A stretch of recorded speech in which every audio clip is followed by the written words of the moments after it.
金手捧茶花碗。这一天，客家乡亲们要来感受逐渐被时光冲淡的祖先家训。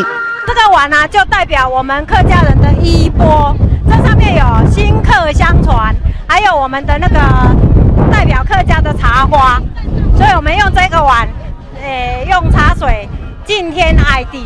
现在很少看到这，现在有这个纪念，很棒很棒。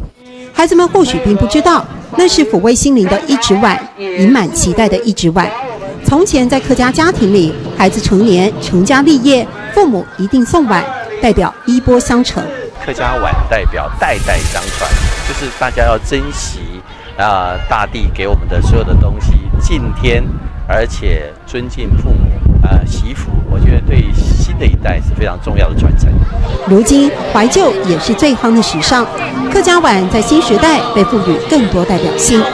就像这个碗，其实不是只是一个碗，它是一个艺术品，而且呢，把客家的精神、客家的山茶花结合在一起，这就是文化创意产业。从空中鸟看，数千人一起彩绘客家碗，排列巨型山茶花，展现传承的凝聚力。以后办活动，多人当闹热。市长说：“我喜欢办活动，人多才热闹。1号办法通，懂你当闹热。”这一天，偌大的三英新生地，气氛热闹，情调很客家。文化活动让价值潜移默化。早年客家乡亲先喜包袱，必备3样东西：一身竹牌、一包豆腐，还有一副碗筷，这是他们传承的根基。